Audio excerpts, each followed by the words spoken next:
Non resident यानी कि overseas पाकिस्तानियों को टैक्स कोर्ट की तरफ से एक बहुत बड़ा रिलीफ मिला है।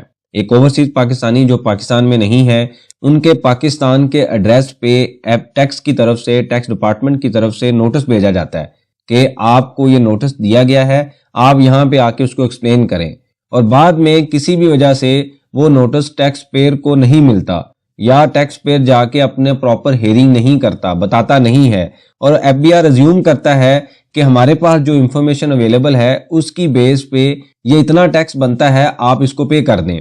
बाद में जो ओवरसीज है वो अपील फाइल करता है और वहां पे डिपार्टमेंट की तरफ से ये कह दिया जाता है कि आपने 200 दिनों के बाद अपील फाइल की है, लिहाजा हम आपका केस नहीं सुनेंगे। ओवरसीज उस ऑर्डर को उठा के टैक्स कोर्ट में जाता है, यानी कि ट्रिब्यूनल में जाता है, और वहां पे ये ग्राउंड लिया जाता है कि एक ओवरसीज पाकिस्तानी जिनका पाकिस्तान में एड्रेस है और वो खुद पाकिस्तान में नहीं है, मतलब उनका घर पाकिस्तान में है, जो एड्रेस दिया हुआ है, लेकिन वो खुद पाकिस्तान में नहीं है, और ये सिर्फ एफबीआर ने वहां पे नोटिस भेजने के बाद बगैर सुने मेरे खिलाफ ऑर्डर पास कर दिया। और टैक्स कोर्ट ने एक डायरेक्शन दी कि ये काफी नहीं है कि आप सिर्फ उनके एड्रेस पे नोटिस भेजें, जो उनका ऑथराइज रिप्रेजेंटेटिव है, जिनको ओवरसीज ने खुद ऑथराइज किया हुआ है, उनको बताना भी टैक्स डिपार्टमेंट की रिस्पॉन्सिबिलिटी है, और उनको प्रॉपर सुना जाए और उसके बाद मेरिट के ऊपर फैसला किया जाए। ये एक बहुत बड़ा रिलीफ है जो ओवरसीज को दिया गया है।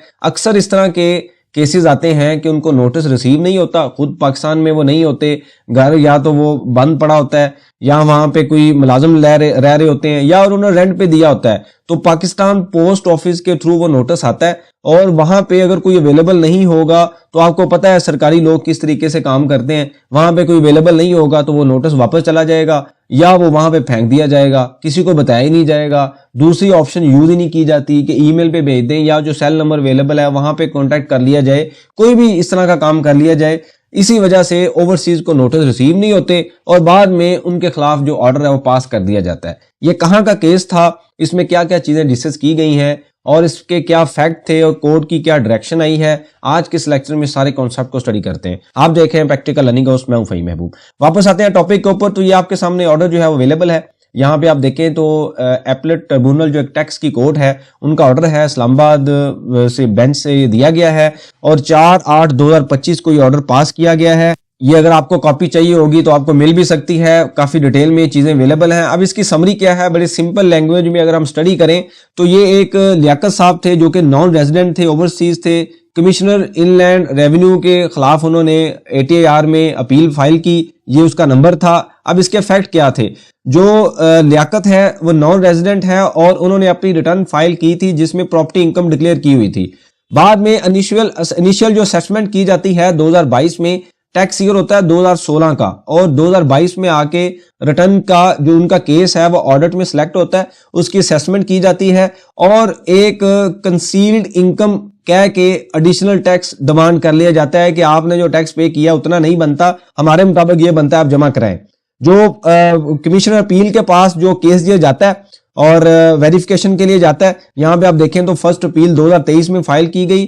Commissioner appeal remanded back to the assessing officer for reverification, कहा जाता है कि जी हमें मौका नहीं दिया गया, कोई भी ग्राउंड लिए गए और कमिश्नर पीर ने कहा दोबारा भेज दिया वापस जो असेसिंग ऑफिसर था उसके पास कि आप इसको दोबारा रीवेरीफाई करें। जो असेसिंग ऑफिसर था उसने मल्टीपल टाइम, वो कहता है यानी कि असेसिंग ऑफिसर यानी कि एफबीआर डिपार्टमेंट ये कहता है, ये नॉर्मली डिप्टी कमिश्नर्स होते हैं, वो कहते हैं कि भाई हमने मल्टीपल टाइम नोटिस भेजे और बाद में हमें रिक्वेस्ट भी दी गई कि हमें टाइम दिया जाए, और अल्टीमेटली कोई यहाँ पे अपीयर नहीं हुआ, हमारे पास आके किसी ने हेयरिंग नहीं की, और इसी वजह से हमने क्या किया कि हमने एक्स पार्टी ऑर्डर कर दिया और उसमें डिमांड जो है वो क्रिएट कर दी। मतलब उनका मतलब यह है कि हमने जो एड्रेस दिया हुआ था वहां पे नोटिस भेजा, रिमाइंडर भेजे, उनकी तरफ से कोई नहीं आया, इस वजह से हमने ऑर्डर पास कर दिया। अब क्या होता है सेकंड अपील। अब टैक्स पेयर, अब जब आपको पता है कि पहले भी हम डिस्कस कर चुके हैं कि जब एक जो फर्स्ट ऑफिसर है पहले नंबर पे डिप्टी कमिश्नर इनलैंड रेवेन्यू एक ऑर्डर पास करता है जिसको हम कह सकते हैं कि असेसमेंट ऑर्डर वो होता है, वो पास करता है कि जी मेरे मुताबिक ये टैक्स बनता है।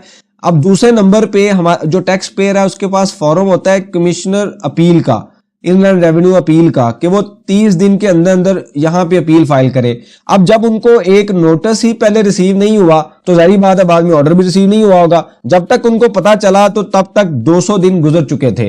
अब 30 दिन के अंदर अपील करनी थी, ये 200 दिन के बाद गए। जब वहां पे गए तो जो कमिश्नर अपील था उसने कहा कि भाई आप तो बड़ा लेट आए हैं, लिहाजा मैं आपको नहीं सुनूंगा, ये तो 30 दिनों में आपने आना था, आप तो 200 दिन के बाद आ गए हैं। उन्होंने कहा कि भाई हम नॉन रेजिडेंट हैं, हमें लेट रिसीव हुआ है, जब हमें रिसीव हुआ है या हमें पता चला है हमने अपील फाइल कर दी है, लेकिन उनकी बात नहीं सुनी गई।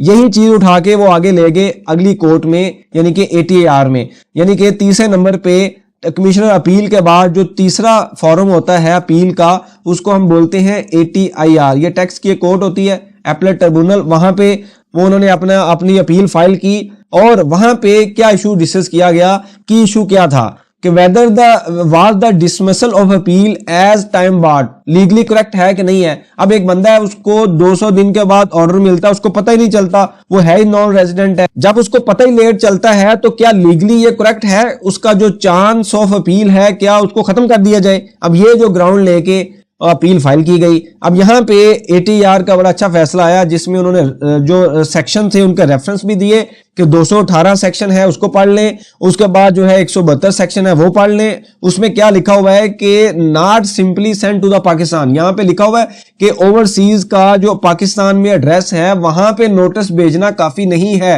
जो उनके ऑथराइज रिप्रेजेंटेटिव है पाकिस्तान में उनको नोटिस भेजना चाहिए। अब ऑथराइज रिप्रेजेंटेटिव आप IRS में जाके किसी को भी ऐड कर सकते हैं, अपने टैक्स कंसल्टेंट को कर सकते हैं, अपने ब्रदर को कर सकते हैं जो पाकिस्तान में अवेलेबल है, किसी भी रिलेटिव को कर सकते हैं, सिर्फ इस वजह से कि वो आपके पास उनकी कम्युनिकेशन चली जाए, कोई नोटिस आए वहां पे अवेलेबल हो जाए।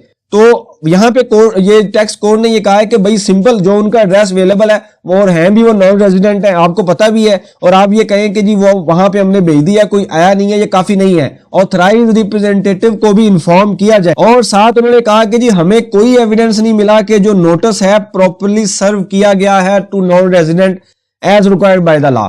इस बेसिस पे उन्होंने वापस ये केस भेजा और कहा कि इनको सुने, जो ये कहना चाहते हैं जो आपने टैक्स चार्ज किया है ये साबित करें कि क्या वो टैक्स बनता है या नहीं बनता। मेरिट के ऊपर केस को दोबारा सुना जाए, उसके बाद अगर आपको लगे कि टैक्स बनता है तो आप टैक्स चार्ज करें। टाइम बार्ड की जो इशू था वो खत्म कर दिया गया और रिमांड बैक कर दिया गया फॉर फ्रेश हियरिंग। मतलब ऐसा ही था कि आपको अभी नोटिस रिसीव हुआ है, आप जाके उनको अपनी जो भी इन्होंने आपको टैक्स चार्ज किया है वो आप जाके एक्सप्लेन करें, और अगर आपका टैक्स नहीं बनता तो वो ऑर्डर खत्म हो जाएगा। तो ये एक बड़ा अच्छा फैसला है। अक्सर ओवरसीज के क्वेश्चन आते थे कि हमें नोटिस रिसीव नहीं होते और हमें बताया नहीं जाता, हमारे एड्रेस पे आ गए हैं, बाद में ऑर्डर पास कर दिया जाता है। जब किसी स्टेज पे जाके बैंक को रिकवरी लेटर भेज दिया जाता है तब पता चलता है ये तो अकाउंट टैच कर दिए गए हैं।